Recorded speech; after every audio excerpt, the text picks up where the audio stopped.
ایک بھیڑ بکریوں والی قوم چپ کر کے ان کو پاکستان کا آئین توڑنے دیں گے؟ کسی غلط فہمی میں نہ رہیں. ساری قوم کا فیصلہ ہے کہ وہ پاکستان کے آئین کے ساتھ کھڑے ہیں. اور چیف جسٹس کے اوپر جس طرح کا پریشر ڈالا جا رہا ہے، جس طرح اس کے خلاف پروپیگنڈا کر رہا ہے یہ مافیا، جو ججز کے خلاف پروپیگنڈا کر رہا ہے، میں آج یہ مافیا کو بتانا چاہتا ہوں کہ ساری قوم اس ملک کے آئین اور اس ملک کے ججز کے ساتھ کھڑی ہے جو آئین کے ساتھ کھڑے ہیں. اور میں آج اناؤنس کر رہا ہوں کہ انشاءاللہ اگلے ہفتے سے میں جلسے کروں گا، شروع کروں گا ادھر سے، اور 14 مئی تک اٹک تک جلسے کروں گا. میں پبلک میں نکلوں گا، عوام کو تیار کروں گا، اور عوام کو تیار کروں گا کہ ہم کسی صورت یہ جو 2 کیئر ٹیکر پنجاب میں گورنمنٹ اور پختونخوا میں جن کا مدت ختم ہو چکی ہے، ان کی کوئی قانونی حیثیت نہیں ہے، ان کا جواز آج بالکل غیر قانونی ہے. تو ہم ڈیمانڈ کریں گے کہ ہمیں الیکشن دیے جائیں. پنجاب کا الیکشن اناؤنس ہو چکا ہے، اس کی کیمپین شروع کر رہا ہوں. پختونخوا کے لیے ہم ہائی کورٹ میں، ہم سپریم کورٹ میں جائیں گے. وہاں کے لوگوں کے لیے بھی الیکشن چاہتے ہیں، کیونکہ 70% پاکستان میں عوام کی کوئی نمائندگی نہیں ہے. ہمارا آئین پاکستان کا کہتا ہے کہ اللہ کی حاکمیت کے بعد عوام کے نمائندوں کی حاکمیت ہے. نہ اس وقت پختونخوا میں ہے اور نہ پنجاب میں ہے. اور میں آج ایک اور بات کہنا چاہتا ہوں کہ اگر یہ حکومت چلتی گئی، انہوں نے ملک کا دیوالیہ نکال دیا ہے، ملک کی تاریخ کی سب سے زیادہ مہنگائی کی ہے. آج 3 گنا مہنگائی ہے. جب جنرل باجوہ نے ہماری سازش کے تحت گورنمنٹ گرائی تھی، 1 سال میں 3 گنا مہنگائی ہے پاکستان میں. آج سن لو ذرا سارے پاکستانیوں، آپ کے بینک میں 1 سال پہلے جو 100 روپیہ تھا، آج وہ اس کی صرف خریدار کی قوت 62 روپیہ رہ گئی ہے. اور اگر جس کو کہتے ہیں، جو ہر انسان استعمال کرتا ہے، جس کو سینسٹیو پرائس انڈیکس کہتے ہیں، اس میں اگر 100 روپیہ تھا تو آج صرف 52 روپے رہ گئے. یعنی کہ تقریباً آدھا پیسہ ہو گیا آپ کا 1 سال کے اندر، جب سے یہ امپورٹڈ کرپٹ لوگوں کی حکومت آئی ہے، این آر او والی حکومت آئی ہے. تو جب انہوں نے ملک کا دیوالیہ نکال دیا، تاریخی قرضے لے لیے، مہنگائی میں لوگ ڈوب رہے ہیں، فیکٹریاں، انڈسٹری بند ہو رہی ہے، بے روزگاری بڑھ رہی ہے، اور اس کے علاوہ دنیا میں پاکستان ذلیل ہو رہا ہے. جو بلاول بھٹو ہندوستان گیا ہے، جس طرح کا وہاں رویہ ہندوستان کے فارن منسٹر کا تھا، یہ ہم سب کے لیے شرمندگی کا باعث ہے. سوال یہ پوچھتے ہیں کہ ساری دنیا کے چکر لگا رہے ہو بلاول بھٹو، پہلے بتاؤ جانے سے پہلے آپ یہ کسی سے پوچھتے ہیں کہ جب آپ ایک ملک کا پیسہ خرچ کر رہے ہیں، ڈالر خرچ کر رہے ہیں ٹرپس پہ، تو اس کا فائدہ اور نقصان کیا ہوگا؟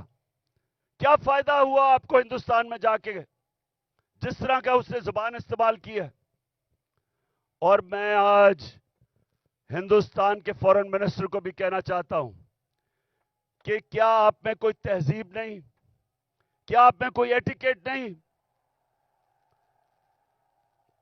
کہ ہمارے آپ کے ملک میں ایک مہمان آتا ہے، یا تو اس کو بلائیں نا، لیکن بلا کے اس طرح ذلیل کرنا، یہ ہندوستان پہ ریفلیکٹ کر رہا ہے.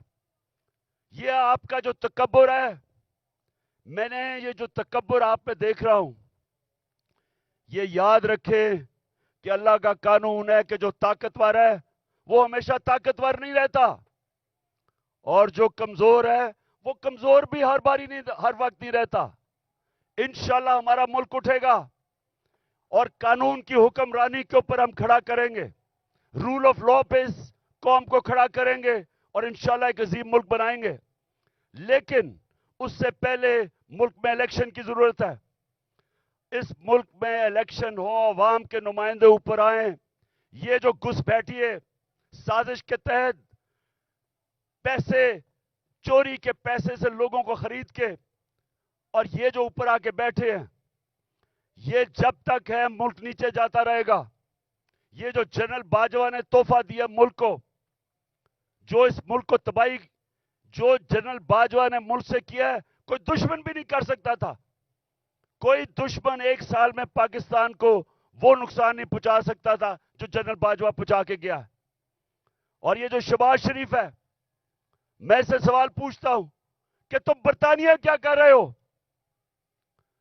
تم جو برطانیہ چلے گئے ہو، آپ کے پاس ٹائم اتنا زیادہ ہے کہ آپ کو پتا نہیں کہ یہاں 2 دن پہلے 6 ہمارے فوجی شہید ہوئے.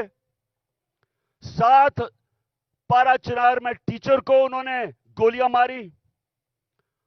مہنگائی تاریخی ہے.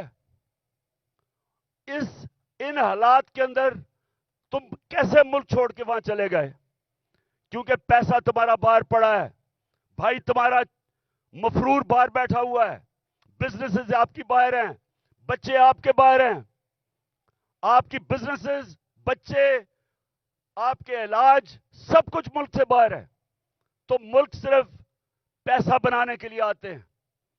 اس لیے میں سارے پاکستانیوں کو آج کہہ رہا ہوں کہ دیکھیں، اب جو آج پاکستان میں حالات ہیں، یہ سمجھ جائیں کہ قوم کا وقت آ گیا ہے کہ باہر نکلنے کا.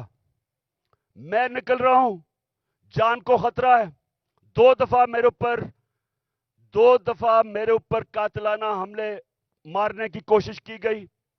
میں نام لیتا ہوں، دونوں دفعہ ان کے پیچھے جنرل فیصل نصیر تھا. مجھے بھی اس نے مارنے کی کوشش کی، اور یہ پیچھے تھا جو تشدد ہوا اعظم سواتی پہ، اس کے پیچھے بھی یہی تھا. ارشد شریف کے قتل کے پیچھے بھی یہی تھا. اور مجھے نہیں سمجھ آ رہی کہ ایک بلاول بھٹو کے کہنے پہ جنرل باجوہ نے کراچی کے اندر ایک سیکٹر انچارج ISI کا تبدیل کر دیا. ہم یہاں 1 سال 8 مہینے سے اس آدمی کا ظلم سہ رہے ہیں. کیوں نہیں اوپر خبر جا رہی کہ جناب یہ ملک کو نقصان پہنچ رہا ہے؟ یہ جو حرکتیں کر رہا ہے، یہ کوئی آدمی نہیں کر سکتا جو اس ملک سے پیار کرتا ہے. ہمیں ایسے کیا جا رہا ہے جس طرح ہم کوئی دشمن ہے. تو میں آج کہہ رہا ہوں کہ یہ آگے کچھ ہوا، میں نکلنے لگا ہوں. میں جلسے کروں گا اگلے ہفتے سے 14 مئی تک میں جلسے کروں گا. کچھ مجھے ہوا، ساری قوم کو کہہ رہا ہوں کہ جنرل فیصل نصیر کا نام یاد رکھ لو، یہ ذمہ دار ہوگا. اور میری قوم، جس طرح آج آپ سارے نکلے ہیں گاؤں میں، محلوں میں، جس طرح اپنے اپنے آئین کے ساتھ کھڑے ہوئے ہیں، اور جو چیف جسٹس آئین کے ساتھ کھڑا ہے جس طرح اس کے ساتھ کھڑے ہوئے ہیں، میں آج آپ کو سلام پیش کرتا ہوں. آپ ایک زندہ قوم بن گئے ہیں.